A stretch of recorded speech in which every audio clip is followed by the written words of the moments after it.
하나님의 말씀을 보도록 하겠습니다. 하나님의 말씀 마태복음 5장입니다.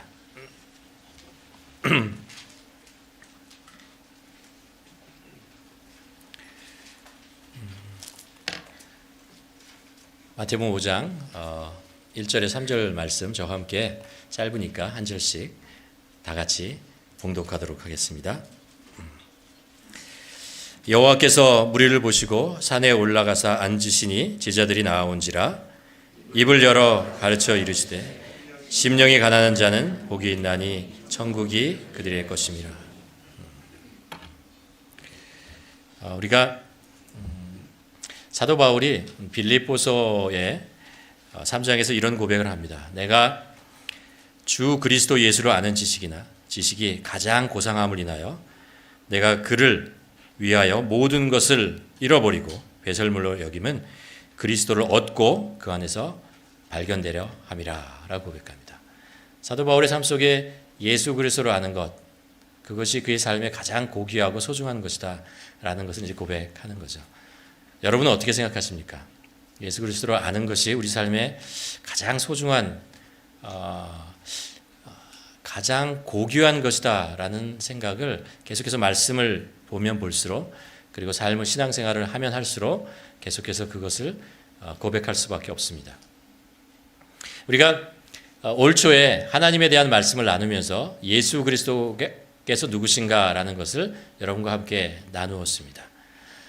주는 그리스도시요 살아계신 하나님의 아들, 베드로의 고백, 하나님은 어떤, 우리 예수 그리스도는 누구신가라는 말씀을 우리가 나누었습니다. 우리가 이제 지금 사복음서를 읽고 있는데, 이 복음서를 읽으면서 우리가 한번 함께 나누고 싶은 것이 뭐냐면요, 그 예수 그리스도께서 우리들에게 무엇을 말씀해 주셨는가라는 것, 예수 그리스도께서 우리에게 어떤 가르침을 주셨는가라는 것을 우리가 한번 나눠 보고 싶은데요. 그 부분을 우리가 마태복음 5장과 7절에 있는 소위 말하는 산상수훈, 산상설교라고 하는 이 부분을 우리가 좀 보면서 예수님께서 어떤 말씀을 우리에게 가르쳐 주셨는가라는 것을 우리가 한번 보았으면 좋겠습니다. 예수 그리스도를 안다는 것은 예수 그리스도께서 누구신가라는 것을 아는 것이고, 또 예수 그리스도를 안다는 것은 예수 그리스도께서 하신 말씀을 알고 그대로 사는 거죠. 그럴 때 우리는 예수님을 더 깊이 알 수 있는 거죠. 예수님을 안다는 것이 우리가 그냥 머리로 지식적으로 아는 것으로 끝나는 것이 아니고, 우리의 가슴과 우리 삶 속에 예수 그리스도의 흔적과 예수 그리스도의 삶이 드러날 때 우리는 예수 그리스도를 안다고 얘기할 수 있는 거 아닙니까? 그래서 우리가 이 말씀을 좀 보려고 하는데, 5장에서 7장에 보면 처음에 이제 팔복에 관한 말씀이 나옵니다. 8가지의 복 있는 자에 대한 말씀을 하고 있는 것을 우리가 볼 수 있습니다. 복 있는 사람은 과연 누구인가? 누가 과연 복 있는 사람인가? 우리의 관점이 아니고 하나님의 관점에서 도대체 복 있는 사람은 누구인가라는 것을 한번 이 말씀을 통해서 한번 첫 번째 질문해 보고 싶습니다. 지난주에 우리가 어떤 말씀을 여러분과 함께 나누냐면 spiritual ditch라는 말씀을 나눴습니다. 그렇죠? 영적인 침체라는 거죠. 어떤 이유, 어떤 상황 때문에 우리의 신앙이 이렇게 침체되어 간다라는 거죠. 그러면 우리가 어떻게 이 영적인 침체를 벗어날 것인가, 무엇을 해야 되는가라는 것을 우리가 생각해 볼 수 있는데, 그 전에 우리가 한번 고백해 볼 것이 있어요. 뭐냐 하면은 우리가 하나님 안에서 우리는 누구인가라는 것입니다. 하나님은 우리를 어떻게 봐주시고 하나님은 우리의 삶 속에 어떤 분이신가라는 것을 우리가 먼저 알 때 우리는 어떤 영적인 침체 상황에 있든 어떤 상황에 있었든 그것을 벗어날 수 있습니다. 다시 말씀드리지만 우리가 무엇을 해야 되느냐라는 것보다 하나님이 우리를 위해서 무엇을 하셨는가라는 것들을 먼저 생각하고 그것을 깨닫고 고백하는 것이 바로 우리 신앙의 새로운 길로 나아가는 출발점이 된다는 말씀이죠. 복 있는 사람은 누구인가? 예수님께서는 이 말씀을 어떻게 풀어가시냐 하면요, 하나님의 나라를 가지고 풀어가십니다. 왜냐하면 복 있는 사람은 누구냐 하면 하나님의 나라에 사는 자가 복이 있는 사람입니다. 그렇죠? 그래서 마태복음에서 뭐라고 얘기하냐면 천국에 대한 이야기를 합니다. 우리가 천국에 사는 사람이냐 아니냐라는 것이 우리가 복 있는 사람이냐 아니냐라는 것을 결정할 수 있는 중요한 근거가 되는 것입니다. 그래서 예수님께서 공생애를 시작할 때 처음에 뭐라고 말씀하시냐면 이런 말씀을 하시죠. 이때부터 예수께서 비로소 전파하여 이르시되 회개하라 천국이 가까이 왔다라는 말씀을 합니다. 또 마태복음 4장에서 예수께서 온 갈릴리에 두루 다니시며 그들의 회당에서 가르치시며 천국 복음을 말씀하셨다라고 합니다. 천국, 하나님의 나라라는 것입니다. 하나님의 나라에 사는 것, 그것이 복 있는 사람이라는 이야기입니다. 우리가 오늘 이제 보고자 하는 팔복의 말씀에도 보면요, 첫 번째 심령이 가난한 자는 복이 있다라고 말씀하시면서, 왜냐하면 천국이 그들의 것이기나라고 얘기를 합니다. 그리고 팔복의 마지막에 결론에 가서 8절에 가서 또 얘기를 하나님께서 말씀하시죠. 의를 위하여 핍박을 받는 자는 복이 있다랍니다. 왜냐하면 천국이 그들의 것입니다라고 말씀하십니다. 또 팔복의 내용을 정리하면서 제일 마지막에 정리하면서 7장에서 말씀하시기를 뭐라고 말씀하시냐면 나더러 주여 주여 하는 자마다 다 천국에 들어가는 것은 아니다. 예수님께서 이 마태복음을 통해서 하나님의 나라 천국에 대한 말씀을 하시고 우리가 천국에 사는 백성이다라는 말씀을 하시는 거죠. 그러면서 우리에게 알려주시는 것은 뭐냐면 천국이라고 하는 것이요, 우리의 어떤 장소적인 개념으로 이해하는 것잖아요.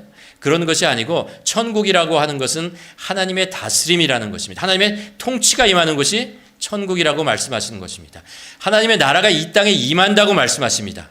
그것은 이 땅이 하나님의 나라가 아니었는데 이 땅이 하나님의 나라가 되었다, 이제 통치하는 영역이 되었다라는 뜻이 아니고 이 땅은 원래 하나님의 것입니다. 하나님께서 창조하신 것입니다.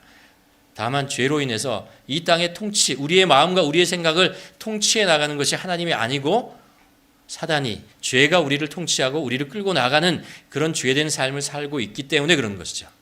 그러니까 예수 그리스도께서 이 땅에 오셔서 회개하라 천국이 임한다, 가까이 왔다라는 말은 하나님의 통치가 임하는 바로 그 순간에 우리가 놓여 있다라는 것입니다. 그리고 예수님께서 십자가에 못 박혀 죽으심으로 예수 그리스도의 죽으심과 부활을 믿는 모든 사람들에게 이제 하나님의 통치가 임하게 된다는 것입니다. 하나님의 통치가 임하는 것이 하나님의 나라가 임하는 것이고 하나님의 백성으로 살아간다는 것입니다. 우리들은 하나님의 통치 아래 살고 있습니까? 하나님의 백성입니까? 하나님의 통치가 하나님께서 우리를 다스리고 통치하고 계십니까? 만일 하나님의 다스림이 우리 안에 있다면 우리는 복된 사람이라는 것입니다. 우리가 무엇을 많이 가지고 성공하고 우리가 많은 것을 누리고 있기 때문에, 무엇을 많이 이루었기 때문에 내가 복된 사람이라는 것을 말씀하시고 있는 것이 아니고요, 우리의 삶이 하나님의 통치 아래, 우리의 삶이 전능자의 그늘 아래 있다면 우리는 복된 사람이다 라고 말씀하고 있는 것입니다. 이것이 팔복이 우리들에게 먼저 말씀하고 싶은 것입니다. 두 번째, 우리가 팔복을 읽으면서 팔복이 이제 어떻게 읽을 거냐라는 거죠. 팔복을, 이 내용들을 우리가 8가지 복이잖아요. 8가지 복을 우리가 심령이 가난한 자, 애통한 자, 온유한 자, 의에 줄이고 목마른 자, 긍휼히 여기는 자, 뭐 이렇게 하나하나 읽을 수도 있지만 이 말씀을 가만 보면 이 말씀 8개가 어떤 연관성을 가지고 있다는 것을 알 수 있습니다. 어떤 연관성이냐면요, 이 하나하나 처음부터 시작한 첫 번째 복, 두 번째 복이 어떤 점진적인 내용을 가지고 있다라고 하는 것입니다. 심령이 가난한 자, 심령이 가난한 자는 애통하게 된다는 것입니다. 애통하는 자는 마음이 온유한 자가 됩니다. 마음이 온유한 자는 의에 줄이고 목마른 자가 된다는 것입니다. 우리의 마음이 정말 가난하지 않고 의롭고 교만할 때 우리는 우리 스스로에 대해서 애통하지 않습니다. 다른 사람의 행동에 대해서 애통하지만 나에 대해서는 애통하지 않게 되죠. 그러나 우리의 의가 꺾이고 우리의 마음이 가난해지면 우리가 어떤 존재라는 것을 보게 됩니다. 인간의 삶이 얼마나 허무하고 인간이 얼마나 죄에 빠져 있냐라는 라는 것들을 깨닫게 되고 스스로의 모습을 바라보면서 애통하게 되죠. 애통하게 되면 회개합니다. 진심으로 하나님 앞에 회개하고 내가 가지고 있는 죄를 씻어내려가게 됩니다. 하나님 앞에 나오게 되죠. 그렇게 되면 온유한 자가 되죠. 겸손한 자가 됩니다. 나의 의의를 가지고 내가 살아갈 수 없다는 것을 깨달을 때 하나님의 의의를 붙잡게 됩니다. 그래서 의에 줄이고 목마른 자가 되는 거죠. 우리는 이 말씀을 하나하나 묵상해 가면서 우리가 조금씩 주님 앞에 나아가는 것입니다.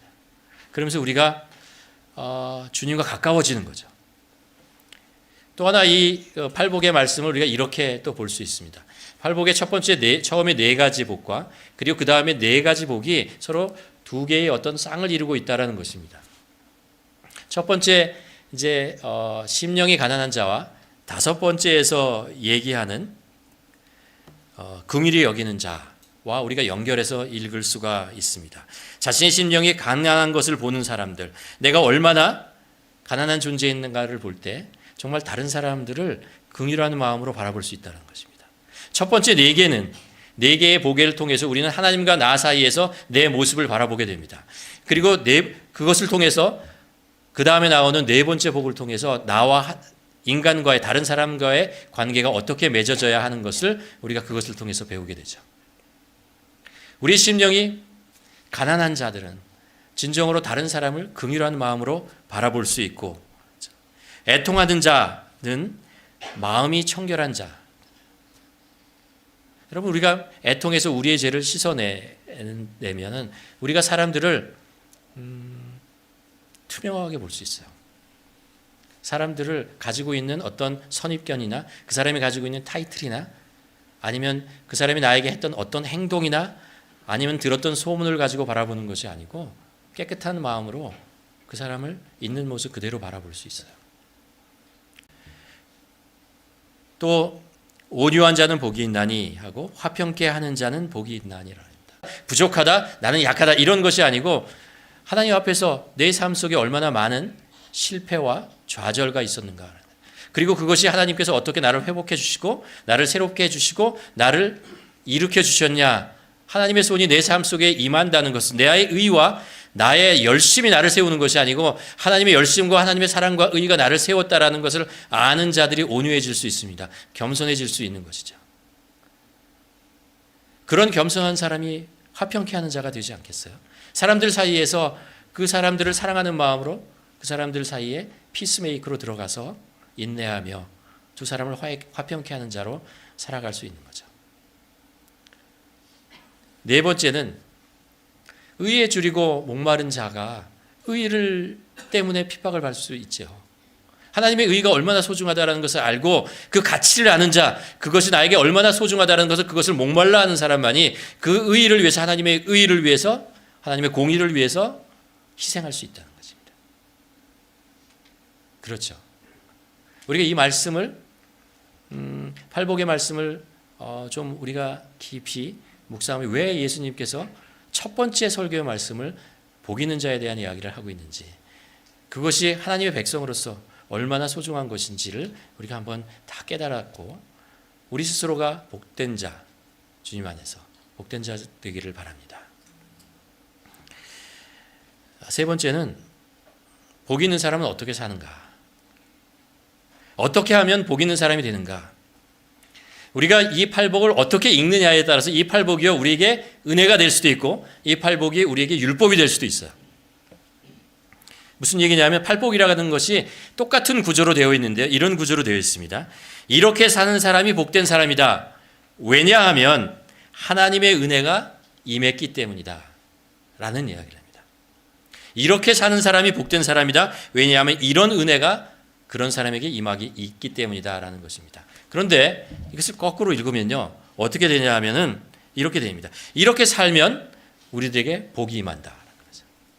예를 들면 내 심령을 가난하게 만들면 내가 천국에 들어갈 수 있다. 내가 많이 울고 통곡하면 하나님께서 나를 위로하실 것이다. 내가 온유한 자가 되면 많은 땅을 얻고 복이 굴러 들어올 것이다. 이렇게 생각하면 정말 우리가 심령이 가난해지기 위해서 하나님이 주시는 복과 그 땅과 무엇인가를 얻기 위해서 그 전제되는 것으로서 심령이 가난해지고 많이 울고 애통해지고 그리고 온유한 자가 되기 위해서 수고하고 애쓰는 것이죠. 근데 예수님의 말씀은 그런 구조로 되어 있지 않아요. 예수님의 말씀은 심령이 가난한 자는 복이 있나니 천국이 그들의 것이기 때문에 그런 거예요. 천국이 그들의 것이기 때문에 천국의 시민자로 사는 사람은 심령이 가난해진다는 거예요. 겸손하게 살 수 있다는 것입니다. 하나님의 위로를 경험한 사람만이 다른 사람들을 아픔을 알고 안타까운 마음으로 애통하여 할 수 있다는 것입니다. 이게 복이라는 거예요. 하나님의 땅과 통치 안에 있는 사람이 이 땅의 것을 탐내지 않고 온유한 자로 살아갈 수 있다는 것입니다. 성경에서 말하는 구원이나 복이라는 것은 전부 다 이 은혜라는 개념으로 우리에게 다가오지 않습니까? 우리의 구원이라는 것, 영생이라고 하는 거 있잖아요. 그것은 우리가 공로나 힘과 자격이 있어서 그런 것이 아니고 하나님께서 우리에게 선물로 주신 것입니다. 우리가 가지고 있는 것들 있으나 누리고 있는 것들도 가만 보면 그것이 내가 수고하고 애써서 얻은 것 같지만 맞아요. 그런 부분이 있습니다. 그러나 하나님께서 그 위에 더 큰 것으로 우리들에게 주셨기 때문에 같습니다. 우리의 가정도 그렇고요. 우리의 교회도 그렇고 우리의 일터도 그렇고 우리의 관계도 그렇습니다. 우리의 노력한 것보다 하나님께서 더 큰 것을 우리에게 주십니다. 그 은혜가 주시는 거죠. 이 팔복이라고 하는 것도요. 하나님의 나라라는 주제, 이 산상수훈에서 지금 얘기하고 있는 것은 뭐냐면 하나님의 백성이라는 복을 받은 우리가 하나님의 복을 이미 받고 하나님의 백성이 된 우리들 있잖아요. 우리가 복음을 통해서 하나님의 백성이 됐고 하나님의 백성이 되기 때문에 하나님의 다스림을 받고 그래서 우리가 하나님의 복된 자가 되었는데 그 하나님의 복된 자는 어떤 모습으로 살아가느냐 나타나야 하는 당연한 모습들을 우리들에게 가르쳐 주는 것이고 하나님께서는 예수님께서는 그쪽으로 우리를 인도해 가시고 계시는 것입니다. 우리가 이것이 가야 할 방향이고 우리의 삶 속에서 드러나야 할 열매라고 말씀하고 계시는 것이죠. 하나님의 백성의 이 독특한 모습으로 살아가는 것, 이것을 다른 표현으로 하면 거룩이에요. 세상 사람들과 다른 모습으로 살아가는 것. 왜요? 우리가 하나님의 백성이기 때문에 하나님의 통치를 받는 자들이기 때문에 우리는 이 세상에서 세상과 다른 모습으로 살아간다는 거죠. 당연하죠. 생각해 보세요. 만일 내가 세상의 통치를 받아서 살아간다고 생각해 보시길 바랍니다. 그럼 내가 어떤 모습으로 살아가겠어요? 예를 들어서 우리가 만일 이북에서 태어나서 이북에서 통치를 받으면서 살아온 나의 모습과 있잖아요.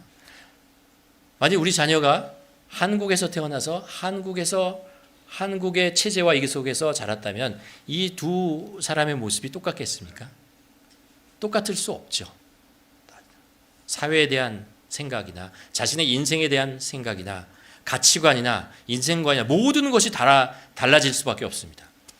그렇다면 우리가 복음을 통해서 하나님의 백성이 되고 하나님의 통치 아래에 있는 우리들은 다른 모습으로 살아가게 된다는 것입니다. 그것을 당연하게 받아들이고 그 모습으로 그 열매를 우리가 맺어가고 그것이 우리의 하나님을 향한 기도의 제목이 되어야 된다는 거죠.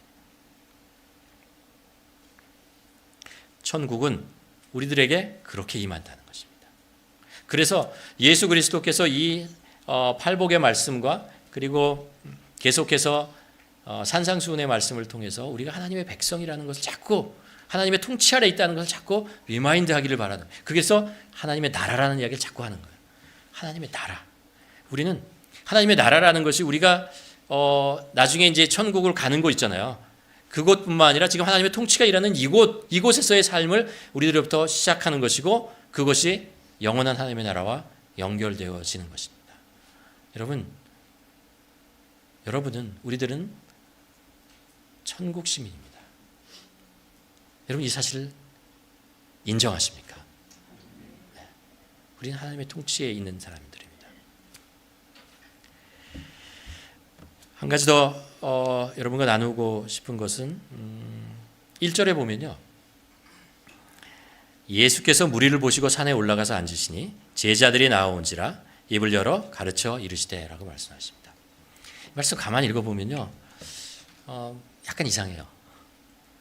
성경이 약간 이상하게 표현할 때는 좀 멈춰서서 좀 더 생각해 봐야 돼요. 뭐가 이상하게 들리냐면요. 예수께서 무리를 보시고 산에 올라가셔서 가시니 제자들이 나오신다. 제자들이 나온. 그 예수님께서 공생애를 시작하시고 많은 마을과 그 지역을 다니면서 예수 그리스도의 사랑과 능력을 나타내셨죠. 병든 자를 고치셨습니다. 천국 복음을 말씀하셨습니다. 그리고 가난한 자, 소외된 자를 가서 만나서 친구가 되어주셨어요. 많은 일을 이루셨어요. 그래서 사람들이 예수님을 따라다녔어요. 예수님을 좋아했어요. 진짜로 좋아했어요. 여러분 예수님을 좋아하십니까? 예수님을 좋아하는 표정을 한번 이렇게 한번. 예수님 말잖아요. 자기가 좋아하는 사람의 이름이 나오면 왠지 이렇게 써요. 나이 드셔서 손자를 낳으면 손자 이름만 나와도 이렇게 그분들은 웃으시더라고요. 예수님만 생각하면 기쁘고 예수님만 생각하면 즐거운 것이죠. 그런 사람들이 있었습니다. 그런 사람들이 있었어요. 근데 예수님께서 그런 사람들이 많이 따라오는 것을 보시고 그런 사람들에게 무슨 말씀을 좀 해주시고 싶었어요. 하나님 예수 그리스도의 가르침을. 그래서 예수님께서 어디로 가시냐면 산으로 올라가셨어요. 그렇죠? 산으로 올라갔으면 무리가 따라 올라와야 되는 거 아니에요. 근데 이 마태는 뭐라고 표현하냐면 제자들이 나온지라라고 했습니다. 그러면 무리는 가만히 있고 제자들만 올라왔냐? 그럴 수도 있지만 아닐 가능성이 많아요. 왜냐하면 아직 예수님의 12제자를 예수님께서 선택하지 않으셨어요. 그건 나중에 10장에 가서 나오는 얘기고요. 우리가 성경을 보는 성경을 해석하는 두 가지 방법이 있습니다. 다 연관된 거지만 하나는 성경의 그 말씀, 그 텍스트를 정확하게 보는 것입니다. 그리고 그게 텍스트를 정확하게 보기 위해서 원서도 한번 읽어보고 원어가 어떻게 되어 있는지 그 단어의 의미가 뭐고 그리고 그 맥락이 어떻게 컨텍스트가 무엇인지를 보고 또 정확하게 보기 위해서 그 역사적인 배경과 문화적인 배경을 보고 주석도 보고 그러면서 그 말씀이 나타나는 그 정확한 의미를 파악해내는 방법입니다. 근데 또 하나 방법이 있어요. 그게 뭐냐 하면 그 겉으로 드러난 텍스트가 우리에게 주는 메시지 그 이면에 들어있는 소위 말하는 우리가 영적인 의미가 무엇인가라는 것을 한번 들여다보는 거죠. 그래서 이 말씀을 왜 이렇게 말씀하셨을까? 이 속에 하나님의 마음과 하나님의 뜻이 어떤 것인가라고 그 안으로 한번 들어가 보는 것이죠. 이 말씀을 잠깐 그 안으로 좀 들어가서 보면 이렇게 해석할 수 있습니다. 예수님께서는요, 많은 사람들이 예수님을 따르다는 것을 아셨어요. 그리고 예수님이 좋아서 그 많은 사람들이 따라왔습니다. 예수님께서는 무리라고 표현하는 이 사람들이 무리에만 머물지 않고 제자가 되기를 원하셨다는 거예요. 제자가 되게 하기 위해서 예수님이 그들을 다 끌고 산으로 올라가셨습니다. 글쎄요, 다 왔는지는 잘 모르겠어요. 그의 일부만 왔을 수도 있고 아니요, 다 올 수도 있었어요. 그러나 예수님의 의도는 뭐냐면요, 무리로 있어 예수님을 좋아요 라고 하는 사람들이 아니고 예수님, 나는 예수님이 나의 주인이십니다, 나는 예수님의 제자입니다 라고 말할 수 있는 그런 사람들을 원하셨다는 것입니다. 우리의 신앙이라고 하는 것이 예수님을 좋아요, 예수님이 나에게 좋은 걸 많이 해주셨잖아요, 예수님이 정말 감사해요, 왜냐하면 내가 필요한 것을 예수님께서 공급해 주셨잖아요, 그렇게 말하는 그런 수준에서 머물러 있지 말았으면 좋겠다는 거예요. 그래서 성경은 뭐라고 얘기하냐면 어린아이의 신앙이라는 얘기와 어른의 신앙이라는 이야기를 자꾸 하고 있죠. 지금 예수님께서 예수님을 많이 쫓아다니는 그 사람들을 향해서 그들을 산으로 인도하십니다. 성경에서 산이 상징하는 의미가 있어요. 산이라고 하는 것은 하나님과 가까이 가는 곳이 산이에요. 하나님을 가까이 만나는 곳이 산이었습니다. 아브라함이 모리아산을 가서 제사를 드렸다는 것으로 압니다. 모세가 시내산으로 올라가서 하나님의 십계명을 받았습니다. 그렇죠? 엘리야가 갈멜산으로 가서 하나님의 능력을 경험하게 되었습니다. 예수님은 예수님의 제자들을 데리고 감람산으로 올라가셨습니다. 산이라고 하는 것은 상징적으로 하나님과 가까이 가기를 원할 때, 그것을 시도할 때, 바랄 때 올라가는 것이 그 산이고, 그것에서 하나님께서는 그런 마음을 가지고 하나님을 찾는 자를 만나 주시는 곳이 산입니다. 또 하나 산이라고 하는 것은 올라가기 힘든 곳이에요. 평지에 비해서 수고하고 애쓰고 땀을 흘리고 심장이 뛰어야 다리가 아파야 올라가는 것입니다. 어떤 사람은 예수님께서 올라간 곳이 이 산이요 실제적으로는 70m 정도 되는 동산이라고 합니다. 현지에 가보신 분이 그렇게 얘기하는데 어쨌든 산이라고 하는 것이 마태가 지금 예수님께서 이 무리들을 이끌고 산으로 올라가셨다라고 얘기해서 하고자 하는 의도는 그것이에요. 예수님께서 이들을 무리에서 머물지 않고 예수님의 제자가 되기를 원하시는 것이고 그들이 제자가 하기 위해서 예수님께서 지금부터 예수님의 가르침을 그들에게 하나하나 말씀하고 계시는 거죠. 말씀하고 계십니다. 처음에 예수님께서는 그들이 있는 곳에 가서 그들을 만나주시고 그들을 위로하시고 필요한 것들을 채워주셨습니다. 친구가 되어주셨습니다. 그러나 예수님은 그들이 그 자리에 안주하고 좋아요 됐습니다. 나에게 아무 문제도 없으니 나는 이곳이 평안합니다. 라고 주저하는 것을 원하지 않으세요. 예수님께서는 좀 더 성숙한 사람이 되기를 원합니다. 무리가 아니고 제자로 가까이 오시기를 바랍니다. 그래서 그들을 산으로 인도하는 거죠. 여러분, 이 세상이 우리가 무리라고 하는 것으로 표현되는 그런 신앙을 가지고 살 만큼 만만한 곳입니까? 여러분 그렇게 생각하십니까? 하나님께서 나에게 좋은 것을 주시고 좋은 것으로 공급하시고 내 삶에 편안하게 하실 때 그 신앙만 가지고 살아가는 것이 그 신앙으로 이 세상을 살아가는 것이 가능합니까? 가능하지 않아요. 세상은 그렇게 만만한 곳이 아닙니다.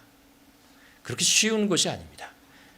심한 경쟁이 있고 서로를 넘어뜨리기 위해서 애를 쓰고 그 사이를 삐짓고 들어와서 사탄의 유혹과 도전이 있는 것입니다. 하나님의 백성으로서 이 땅에 사는 것은 더 어려운 것입니다. 그렇기 때문에 하나님께서는 우리를 예수님의 제자가 되기를 원하시는 거예요. 좀 더 우리를 신앙으로 단단하게 만들고 성숙한 자로 만들기를 원하시는 것입니다. 예수 그리스도 나 좋아요가 아니고 예수 그리스도님 저의 삶이 주님의 것입니다. 주님은 나의 주인이십니다. 라고 고백하는 그런 자들이 되기를 원하신다는 것입니다. 그래서 예수님께서는 그들을 산 아래에서 아니고 산 위로 끌어올리시는 것입니다. 예수님께서는 우리를 자꾸 끌어올리시기를 원해요. 올라가라는 것입니다. 그 자리에 안주하지 말고 좀 더 한 단계 한 단계 올라가라는 것입니다. 그리고 그 단계에 올라가기 위해서 주님께서 그 가르침을 주시는 것입니다. 그 한 단계 한 단계 산으로 올라가려면 신학이 좀 더 우리가 성숙하고 또 이 세상을 이기는 신학으로 나가게 되려면 이 세상에 휩쓸려서 이 세상의 어려움과 힘든 속에서 넘어지고 눈물 흘리고 그런 자로 연약한 자로 사는 것이 아니고 그것을 이기고 눈물이 있지만 눈물이 있음에도 불구하고 우리가 한 발 한 발 주님께 더 가까이 가는 자가 되기 위해서 예수님께서 우리에게 말씀을 주시는 거예요. 이 말씀을 우리가 묵상하고 우리 삶에 적용하다 보면 우리도 모르는 사이에 제자가 된다는 것입니다. 그러나 이 말씀을 보고 힘들어요라고 주저앉고 산 아래에 그냥 남아있으면 우리의 신앙은 여전히 어린아이의 신앙에 머물러 있다는 것입니다. 그러면 우리는 이 세상에서 계속해서 패자가 됩니다. 이 세상이 우리를 우습게 여겨요. 하나님의 백성이라고? 그러고도 네가 하나님의 백성이야? 그런다고요. 약 봐요. 우리는 세상으로부터 약 잡혀서 살 사람들이 아닙니다. 우리는 하나님의 백성이고 하나님의 통치 아래 살아야 하는 사람들입니다. 그러기 위해서 우리는 예수 그리스도와 함께 산을 올라가야 하는 자들입니다. 그래야 우리는 세상 속에서 하나님의 백성을 살 수 있고 하나님의 영광을 나타낼 수 있고 하나님이 나의 아버지이십니다. 하나님이 나의 구원자이심 세상 속에서 말할 수 있어요. 내 안에 하나님에 대한 그런 확신과 하나님이 내 삶을 변화시키고 나를 견고해 만들어 가시는 그 경험이 그 고백이 없다면 우리가 어떻게 나가서 세상에 나가서 나는 하나님을 믿어요라고 얘기할 수 있겠어요. 하나님이 나를 변화시켰어요. 하나님 때문에 나에게 행복이 있어요. 나는 하나님 때문에 이 세상을 이기며 살아갈 수 있습니다. 라고 얘기할 수 있겠냐는 말이에요. 하나님은 우리를 제자리에 남겨두시기를 원하지 않습니다. 우리를 계속해서 부르시고 우리를 더욱더 견고하게 세우시고 그래서 하나님의 백성으로 만들어 가신다는 것입니다.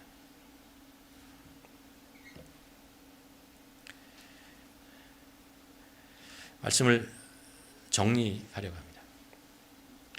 우리가 이렇게 세상을 살고 나면 어떤 부분이 이제 후회되는 부분이 있잖아요. 보통 후회된다고 할 때 두 가지를 얘기합니다. 뭐냐하면 내가 그때 그렇게 살지 말았었어야 하는데 라는 생각을 하면서 후회를 합니다. 또 하나 후회는 내가 그때 그것을 했어야 하는데 라고 하면서 후회하는 경우가 있죠.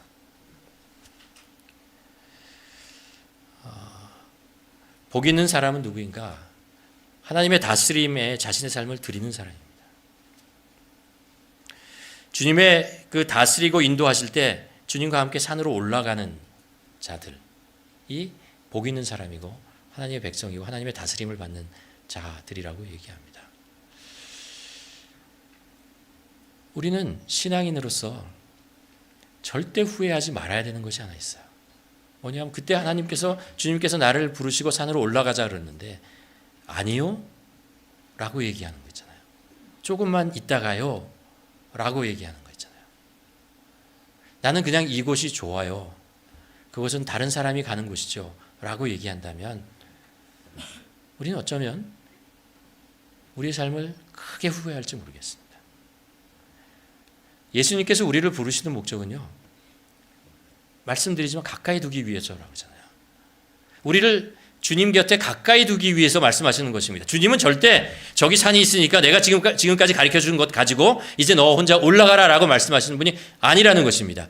주님께서는 뭐라고 나를 따라오라, 내 발자취를 따라오라, 나의 가르침이 나의 발자취와 함께 할 것이다. 이것이 너희를 살릴 것이다. 너희를 견고하게 할 것이다. 이 세상을 이기는 믿음으로 만들어 줄 것이다. 라고 말씀하시는 것입니다. 주님의 부르심은 주님과 함께 가는 것입니다. 그렇기 때문에 우리가 이것은 후회하면 안 돼요. 이것은 무조건 따라가야 되는 것입니다. 주님이 우리를 부르실 때와 부르시는 방법은 완전하십니다.